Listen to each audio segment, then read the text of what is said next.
Good morning and welcome to Let's Talk Charity with your hosts, Sherry and Gina. Each week, they will share their years of experience and expertise working with nonprofits, philanthropists, and fundraising events. A new foundation will be highlighted weekly, and you'll learn about their mission, members, and clients. You'll hear about their goals, fundraising ideas, upcoming events, and they will share how they are making a difference in the lives of others. Now here are Sherry and Gina. Good morning and happy Sunday. Welcome to a new episode of Let's Talk Charity. I'm Sherry and I'm here with my beautiful friend and co-host Gina Fernando. I'm very excited about today's show because it's an amazing organization that I've had such admiration for so many years, and they bring so much to the community. But before I introduce our guest, I would like for Gina to talk about our sponsor for the month of June and July. Well, we have the greatest sponsor in all of Palm Beach County, and that would be 1000 North. And just a reminder to everybody, Wednesdays you can enjoy live music at 1000 North in the Tavern.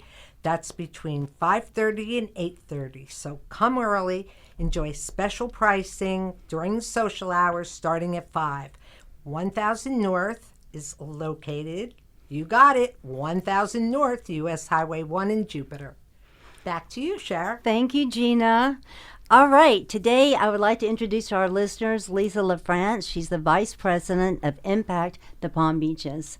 Thank you, Lisa, so much for being here today. Well, thank you, and thank you so much for inviting me and for everything that you do for the community by bringing in these wonderful charities every week. And actually, I started listening when I was asked to be on the show, and every week you have an interesting charity that is somebody that either Impact has known or should know. So I find it's a great resource for the community. Well, thank you, and I'm happy to say that I am now a member of Impact the Palm Beaches. So I told Sherry this conversation could almost be like a little mini orientation for her as a new member of Impact. Do you want me to just go ahead and start about the background of the organization? Absolutely. Tell all about Impact. Okay, all about Impact. So Impact Global was actually started by a woman named Wendy Steele in Cincinnati over 20 years ago. And she just had this idea that if she brought all of her friends together and they all contributed $1,000, they'd be able to make large, meaningful donations to local nonprofits. Since that time 20 years ago, there's over 60 chapters of Impact all around the world, and collectively, Impact chapters have given away over $100 million. It's very local, it's very grassroots, and that's one of the things I really love about it, and I can talk a little bit more about that in a minute. The Impact the Palm Beaches chapter was started in 2015, and since then, we have given away over $1 million to local nonprofits right here in northern Palm Beach County. We service nonprofits from Lake Worth Road up to Jupiter and out to the Glades. There are other chapters all over Florida that support other communities in Florida. That's incredible. What was it that drew you to Impact? So I retired from investment management in 2013, and I moved down here part-time. I continued to have a place up in the Boston area. And when I came down, I really thought, I'm just going to take a break because I'd worked so hard for so many years. And a lot of my friends said, Lisa, there's no way you're going to just do nothing. You're going to do something. And I thought, right now I just need to do nothing. But after being here a few years and meeting a few people, one of my friends said, there's this group called Impact, and I think you would really like it. And the minute she told me what it was all about, I thought this is really perfect because I want to learn about the nonprofits in this area. I had been doing philanthropic work up in Boston, and when I moved down here, I didn't know how to learn about what charities I might be interested in. And then on top of that, I got to meet 200 amazing women, and it really is so interesting to me. I feel like I realize it again almost every day that these women are smart, kind, fun women.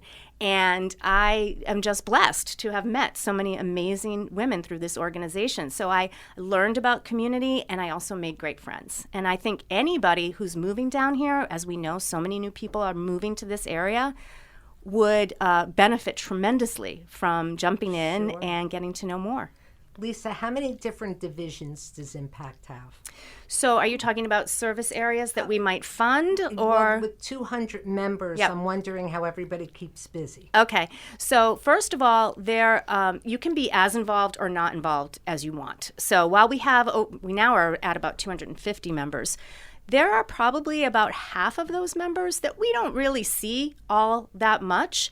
What happens when you donate your $1,000 and it gets pooled into these $100,000 grants is we have an annual event at the end of the year, and every member comes, and the grants committee, who has thoroughly vetted the finalists, has put forth, let's say, 4 finalists. Those 4 finalists come to our annual awards ceremony, and they each make a 5-minute presentation, and then every single member gets to vote on who they want to get the money. So that's really the only thing that you're required to do as a member. But then if you do want to get involved, we have a communications committee, we have an events committee, we have a membership committee, we have grantee liaisons that stay in touch with all of the people that have received our grants over the years. So there's lots of ways to get involved, and we're trying to grow because the more members we have, the more grants we can give away. So anybody that wants to help us with ideas to outreach to the community, we would love their help. What is the process of getting a grant? So the grant process, as I've mentioned, is fairly rigorous, and I'm glad that you've asked that and that you've actually invited me to be on the show here today, because our grant LOI for this season is going to open up in August, and throughout the month of July, we're going to be doing trainings for the local agencies so that they understand what we are looking for in our grants. So what we look for are programs. We donate the money to a specific program. It doesn't just go to an operating budget. And we look for programs that are innovative, transformational, and sustainable. And the process, as I said, will open up in August when the agencies will submit a letter of intent. And that is sort of just big picture elevator pitch. What's their vision? What's their dream? Like, get the grants committee really excited about what you're proposing. What their mission statement is. Exactly. And then and there's other questions too. It's a little bit more thorough than just elevator pitch, but we will take, in any given year, we'll have approximately 70 different applications. And we'll take all of those letters of intent, and as a committee, the grants committee of Impact, we will review those and, again, look for those 3: innovative, transformational, sustainable, and score. There's a series of questions that we score. And then we get together as a committee and we debate. And that's a really fun part of the process, too. And I think it's one of the cool things about the fact that we have such a diverse membership, people from all walks of life, all ages, all economic classes. And when we come together to debate these different programs, we bring all these really different perspectives to the table. And I think it makes for a very robust process. So after the LOI, we then have the RFP stage. And that's when people will give us a slew of financial information. And that's when we're going to start reviewing, the 990s and the balance sheet and the operating budgets and always very specifically the budget that they're proposing that they want the money for, and how exactly is that money going to be spent. And then that is that gets winnowed down then to our final stage for the grants committee, which is site visits. So we'll choose, let's say, in the last couple of years, we've had about 10 organizations where we'll actually go on site and meet with the leadership, the board of directors, ask any unanswered questions, kind of really dig into making sure that this is thoroughly vetted. And then, as I said earlier, that's when we narrow it down to 4 finalists that our members get to vote on. That's a lot. That's a very entailed procedure to go through. Yes. Now, are there any nonprofits that get turned down that are not able to come in and apply for a grant? So, yes, the eligibility requirements right out of the gate are that you must service the Northern Palm Beach County community. All the services have to be here within our jurisdiction, I guess, for lack of a better word. Also, if you've received one of our grants, you cannot reapply for another 4 years. And we don't really do capital campaigns. I mean, there have been capital projects. So, for example, you might consider one of the vans that we funded was capital, but we're not funding major building undertakings and that sort of thing. But all of those criteria, I should say, are outlined on our website. And if anybody wants to go to the website, any agencies out there, it's www.impactpalmbeaches.org, and all of the criteria, including the questions that are part of the process, are on our website. Well, that's how I applied. That's how I became a member. I went straight to the website, filled out very simple, and used my credit card to pay my $1,100 and got an email right away. That's awesome, because I mean, it's amazing to me how easy it is to spend money online these days. It is. It's very, very easy. You have to make it say, easy. Lisa, I wanted to get involved with Impact a few years ago because I've had several people that I know who are involved and through the years and just didn't do it. But now is just the perfect time for me to do it, especially having Let's Talk Charity and being able to talk about with all the different nonprofits that you're involved with. Yes. That come to Impact. Yes.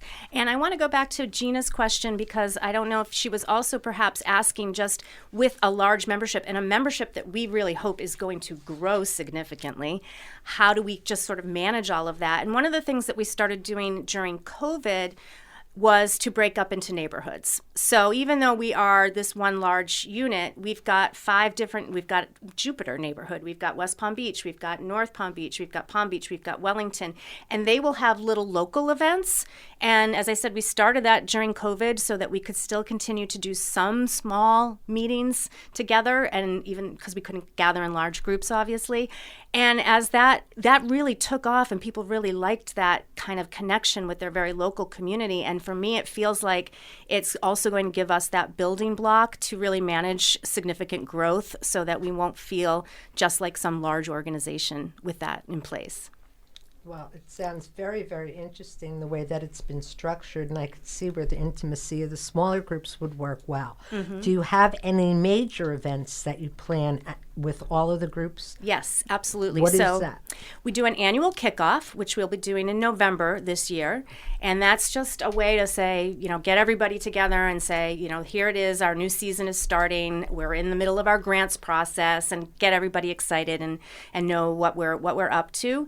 And then the big event, of course, the really fun event is the annual awards ceremony. And when is that? Yeah, and that's going to be that is April 20th, I believe, but obviously we will publicize it very broadly as that date approaches. So this past year it was at the ballpark, and we just had such a fun time. Thank God it didn't rain.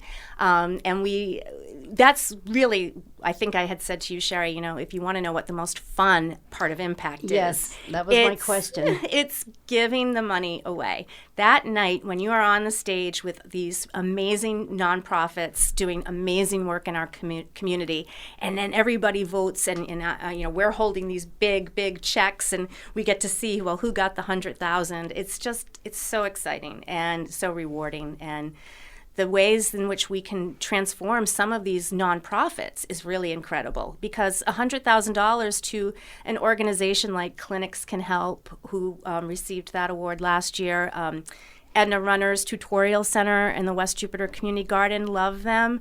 You should have her on if you haven't.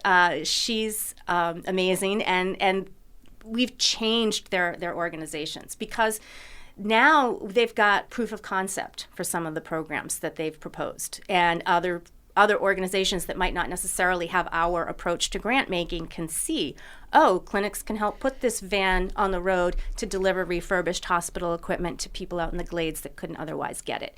This sort of thing. And so I love that we're almost doing a sort of venture capital grant making, but very vetted, I have to say. I mean, these are organizations that we know are stable and going to be around for a while, but it still feels very grassroots, and I love that. Well, there's nothing more fulfilling for me than giving back and helping others.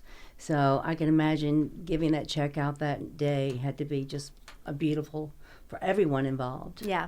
And one of the things, if I haven't already sort of expressed this, is, I make a $1,000 donation and it turns into $233,000. And I was a hedge fund person, and I know leverage like that does not really exist. So that we can do that in this community just by coming together is so. That's a really heartwarming part of the experience. The concept also is amazing. You know, that it's been around for all these years is just incredible. And collective giving generally is really, really taking off. If you follow the people that are researching and reporting and supporting that concept, I think it's really going to go off the charts. So, Lisa, it's never broken down. It's always 100,000, so it doesn't go little small amounts to one nonprofit. And Yeah, so what we do is when we had, for example, last year, 233 members, $233,000 to give away. We gave away 2 $100,000 grants, and then the other 2 finalists split the balance. And as I was saying about sort of leverage and opportunity, one of those organizations then got full funding because of applying for our grant and making an excellent presentation. Their board member was there that night and said, I'll make sure you get this money. So we're helping even beyond what our members' dollars are doing. And we stay in touch with these organizations and make sure that, if they need help at an event, we have events with them and introduce them to new members who might not have met them in the previous season. So it's a long-term relationship that we establish with all of these charities. That's wonderful. Yeah. My favorite word. But it truly is. We like to do some advertising for you, if you will, for your events. And you've got November coming up. Yes. So maybe we can bring you back on again at the that'd be beginning incredible. of November, or the end of October would be good. So if you have ticket sales that we can help you with, because it's important. One of the reasons when Sherry had told me that she was thinking about doing another show, and we talked about charity, and I said, COVID kicked everybody's butt. If we don't get together and help each other, and here I am working for one charity, but coming here to always interview all the charities. But, we all feel that it's important that everybody get better than a fair shot because COVID really hurt so many. So that's so true. Yeah, if I could just say also, Impact's president, Lauren Sterlacci, who is a dear friend and a wonderful, wonderful partner to have in this effort. She's been in the community forever. She knows everybody. She's been on the United Way Allocations Committee. She's started grants she was a founding member, so she's been a member since 2015, and she was on that grants committee from day one, and that's really her passion. But since she decided to step into the role as president, she said, I want to say it. I know a lot of times people are afraid to set an aggressive goal because now they're going to be held accountable, but I'm all about manifesting and being accountable. So am I. So she said it. She said, I want 400 members this year.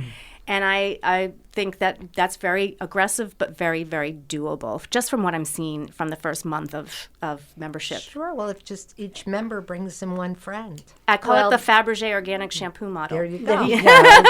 Yes. But the other thing I said, to your point, and thank you so much for offering to promote our events, I have a goal. My goal is just that everybody know who we are. Because I feel like if every woman in this county knows, and they will come. And I can't tell you how we did a table at the Deck the Palms, Junior League's Deck the Palms event last year. And literally, I just stood there and I said to every woman who walked by, do you know Impact the Palm Beaches? Do you know Impact the Palm Beaches? And a lot of them don't. They didn't, and people still don't. And so for me, it's just get the word out, make people know we're here, and I feel like it'll just blossom naturally. Well, I know a lot of women that the fact that I've now joined that will probably be following and getting online and becoming a member as well. But possibly we could put something together at 1000 North in the members lounge and promote it and do a membership drive. And that would be a fantastic opportunity and event, and I would appreciate that very, very much. But that's what Let's Talk Charity is about. Gina and I want to let the city know what's going on with all the nonprofits, the foundations, and the philanthropists that are here giving back, because this is such an amazing town that loves to be generous and help others. It really is, and it really does. And that's really why I've fallen in love with this county. So whereas I used to spend half my time still up north, I'm here now most of the time because this is my passion, and building this organization so that we can give away more money is my passion. And you bring up another issue or point that I wanted to make sure to mention, and that is there are so many wonderful, wonderful, large philanthropic organizations in this community. Sometimes I can almost be a little like, ooh, I wish I could give away $10 million a year instead. But really, what we're able to do because we're small is we are able to give to those smaller organizations that, they only need $100,000. The large funders out there can't even really look at them because they're trying to give away so much money. So I kind of compare it to, again, when I started in the hedge fund business, the smaller you were, the more you were able to invest in tiny little undiscovered companies. Actually, that was when you could be most successful. So that's the same kind of concept, I think, for what Impact is doing. I love it. Sadly, there were some really, because when I had my boutique, every month I honored a different nonprofit every month. And there was some wonderful organizations who didn't make it through COVID. They just didn't. They lost all their funding, and people stopped making donations. So I love what you're doing, and I'm really happy that I'm going to be involved. Thank you. And for any of those organizations that need help just collaborating. I mean, it's all about collaboration these days, too. And I'm always happy to introduce people to each other now that I'm getting to really know the community so much better. And, even for some people that might have failed, they can try to maybe reinvent themselves or get involved with a new organization. And I'd be happy to try to help them do that. Okay, that's wonderful, because there was a really special organization that helped women with breast cancer called Healing Touch Buddies, and they were phenomenal. And sadly, they had to close the doors, and what they did was just beautiful. Yeah, well, introduce me to them. Yeah, I will. I'll reach out to them, see what's happening. Excellent. Anything else going on that you want to tell us about Impact? I don't know if I have fully expressed my passion. I try to be enthusiastic and energetic and spread that to all the people around me and make sure that everybody else is excited as I am about what we're doing. But we have really funded some incredible programs. I encourage you, again, just to go to the website and you can see all of the really cool programs that we funded. And I would guess that anybody else that is excited about helping the community and meeting great women will get excited to join us. How many people would you say are applying for grants this year? I have only an indication because we've started the training sessions, where we're starting to schedule them. And from what I'm hearing from our current grant leadership, it's ahead of where it's been in previous years. And as I mentioned, previous years, we've tended to have around 70 applications. So I suspect we'll be somewhere in that area. I don't have reason to think it's going to be significantly different. And training sessions, I'm sorry, I might have missed that. No, that's okay. Could you go back to that? Yeah, so the agencies that apply for our grant are invited and strongly encouraged to attend a training session about what exactly we are looking for in our grant so that they can put their absolute best foot forward and write a proposal that hits those innovative, sustainable, transformational Grabs everybody's buttons. attention. And, grant writing is an art for sure. And, we see all kinds of across the whole spectrum, but all we can do is try to help people put their, as I said, best foot forward. So that's what the agency trainings are about, and those are going to happen throughout July. It's posted on our website so people can sign up that way. And then the LOI period will open on August 5th, and the agencies will have about a month or so. I think it closes on September 16th. And that's just the first step of the process, as I mentioned. And then the grants committee will start their work in reviewing all of the proposals and taking it from there. And April is when you have the big event and give away 4 $100,000 checks. Wow, that's so exciting. And if you think you're excited to give them, let me tell you from a development director's seat, we're excited to get them. Absolutely. Because and I know there are the smaller, organically grown charities that do so much, and since COVID, I think even the larger charities have also gotten a hit. I think all charities have, but then you've got some who've had their people who've been involved with so many years, who've been so generous and have helped keep the doors open. It's a rough financial climate It is. right now. It's it's rough. But thank you so much for joining us today, Thank you. Lisa. Thank so you. happy to Thank meet you. you. You guys And are such a I- pleasure to talk to. You made it easy and fun. Yes, thank you. And we'll have you back on I would love before that. November so we can promote your... Talk more about the event. And I don't the reason I didn't mention a date is because the date is still in flux a little bit. Sure. Well, it's several months away, yeah. but When you've it'll got be here the before you know total it. package wrapped up, you'll let us know. I'll tell you all about it. Thank you, Gina. All right, everyone, go out and have a beautiful day. Spread loving kindness to everyone. And we are Let's Talk Charity, and we'll be back next week, next Sunday. Have a beautiful day. Have a beautiful day. Thank you again, Lisa. Thanks, Thank you. Lisa. Thank you.